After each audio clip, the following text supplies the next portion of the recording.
Bonjour et bienvenue. Aujourd'hui, on va s'intéresser à une figure vraiment fascinante de l'histoire de l'éducation, Saint Jean Bosco, que beaucoup connaissent sous le nom de Don Bosco. On est au XIXe siècle, et pourtant son impact sur la jeunesse se fait encore sentir partout dans le monde. Mais alors, la question qu'on peut se poser, c'est comment un jeune artiste de rue, qui venait d'un milieu très modeste, a-t-il bien pu devenir un pionnier de l'éducation à une échelle mondiale? C'est une histoire incroyable qu'on va découvrir ensemble. En fait, tout chez lui commence de manière assez surprenante. Jean Bosco naît en 1815 en Italie, dans une famille paysanne pauvre. Le sort s'acharne un peu, il perd son père à seulement 2 ans. C'est donc sa mère, Marguerite, une femme très courageuse, qui l'élève. Et le jeune Jean, il est plein de ressources. Adolescent, pour attirer les autres jeunes, il fait des acrobaties, des tours de magie. Et le plus fou, c'est ce qui se passait après. Une fois le spectacle fini, au lieu de juste récolter les applaudissements, il invitait tout le monde à prier et leur raconter une histoire de la Bible. Un mélange assez unique, il faut le dire. Alors, voilà notre feuille de route pour comprendre ce personnage. On va d'abord parler d'un rêve qui a tout changé pour lui. Ensuite, on verra sa méthode d'éducation si particulière, l'éducation par le cœur. Puis, comment il a bâti une immense famille à travers le monde. Et on terminera bien sûr sur l'héritage qu'il nous laisse aujourd'hui. Allez, on plonge directement dans le vif du sujet. Ce fameux rêve qui a changé sa vie. Parce que oui, c'est une vision qu'il a eue à seulement 9 ans qui va dessiner le parcours de toute son existence. Imaginez un peu la scène. Dans son rêve, Jean se retrouve au milieu d'un champ rempli de jeunes qui crient, qui se battent, un vrai chaos. Et tout à coup, une dame, à la fois majestueuse et très douce, apparaît. Et sous son regard, ses enfants agités se calment et se transforment en agneaux. Pour le petit Jean, c'est une révélation. Il comprend que sa mission, ce sera de s'occuper des jeunes pauvres et abandonnés. Et au cœur de ce rêve, il y a cette phrase, prononcée par la dame, « Ce n'est pas ainsi que tu y arriveras, mais par la douceur ». Ces mots vont devenir le pilier de toute sa pédagogie. La douceur, pas les coups. La bienveillance, pas la force. Très bien, mais comment on passe d'un rêve à la réalité?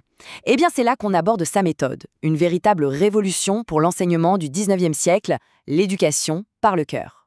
Pour saisir à quel point son idée était nouvelle, il faut se remettre dans le contexte de l'époque. L'éducation s'était basée sur quoi? La peur, les punitions, une discipline super stricte. Et là, Don Bosco arrive et propose un modèle à l'opposé total. L'affection, la patience et surtout la confiance. C'était du jamais vu. Il va même structurer cette approche dans ce qu'il appelle le système préventif. L'idée, c'est d'agir avant que les problèmes n'arrivent. Et ça repose sur 3 piliers. D'abord, la raison. On discute, on explique. Ensuite, la religion. On nourrit la vie spirituelle. Et enfin, le plus important, ce qui lie tout le reste, l'amour.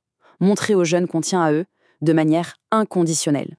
Et cette citation de Don Bosco, elle résume tout. Je la lis. Dans l'éducation salésienne, les punitions n'ont pas de sens. C'est à partir de l'affection que la personne est corrigée et éduquée. C'est une inversion complète de la logique de l'époque.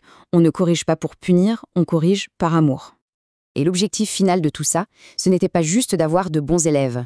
Ce que Don Bosco voulait, c'était former, comme il disait, de bons chrétiens et d'honnêtes citoyens. Il voyait la personne dans son ensemble, son cœur, son âme et sa place dans la société. Alors, de la théorie à la pratique. Comment a-t-il fait? C'est ce qu'on va voir maintenant. Comment un petit foyer d'accueil est devenu une organisation mondiale, une immense famille pour le monde entier. Tout s'enchaîne assez vite. En 1841, il devient prêtre à Turin et, sans attendre, il commence à travailler avec les enfants des rues. Il ouvre son premier oratoire, une sorte de centre de jeunes, on dirait aujourd'hui, avec l'aide de sa propre mère, Mama Margherita. Puis il va plus loin. Il fonde la congrégation des Salésiens pour les garçons et ensuite, avec Marie-Dominique Mazzarello, les filles de Marie Auxiliatrice pour les filles. Il a vraiment bâti des fondations solides pour que son œuvre puisse durer. Qu'est-ce qui le faisait avancer? Sa devise personnelle nous donne la réponse. C'est du latin. Dami animas coetera tolle. Ça veut dire « donne-moi les âmes, prends tout le reste ». En clair, ce qui comptait vraiment pour lui, c'était de toucher le cœur des jeunes et de les guider. Le matériel, le reste, c'était secondaire. Et puis, en 1847, un autre rêve très fort vient le marquer. Il se voit marcher le long d'une pergola recouverte de magnifiques roses. Sauf que, caché parmi les fleurs, il y a des épines très pointues. C'est une image puissante de sa mission. Belle, pleine de grâce, mais aussi semée d'embûches. Décryptons un peu ce rêve. Le chemin, c'est le parcours de sa vie. Les roses, évidemment, c'est la beauté d'éduquer la jeunesse, toutes les joies qu'il y trouve. Les épines, ce sont les difficultés, les épreuves qu'il doit surmonter. Et dans ce rêve, il n'est pas seul. La Vierge Marie le guide et l'encourage à le jamais abandonner. Ce petit dialogue est un exemple parfait de sa méthode. C'est sa toute première conversation avec Dominique Savio, qui deviendra son élève le plus connu. Don Bosco le regarde et lui dit « Il y a en toi de la belle étoffe ». Et le jeune Dominique, vif d'esprit, lui répond « De l'étoffe pour faire un bel habit pour le Seigneur ?» On voit tout de suite comment Don Bosco savait voir le meilleur en chaque jeune et l'aider à le faire grandir. Tout ça nous amène logiquement à notre dernière partie, l'héritage de Don Bosco. Concrètement, qu'est-ce qu'il reste de son œuvre aujourd'hui? Et pourquoi est-ce toujours aussi important? Ce chiffre y parle de lui-même. Plus de 130, c'est le nombre de pays où l'on trouve aujourd'hui une présence salésienne. Ça veut dire des écoles, des centres pour les jeunes, des œuvres sociales. C'est tout simplement un réseau mondial.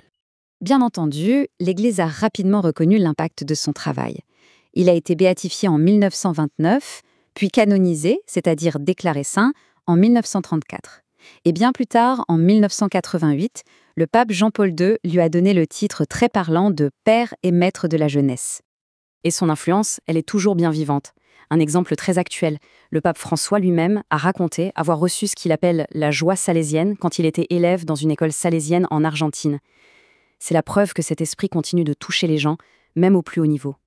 On va terminer avec cette phrase qui était la devise de Dominique Savio et que Don Bosco aimait beaucoup, rester très joyeux et accomplir parfaitement ses devoirs. C'est simple, mais c'est tellement profond. C'est un résumé parfait de sa spiritualité. Allier la joie de vivre la plus simple à l'exigence de faire les choses bien. Une belle invitation à réfléchir encore aujourd'hui.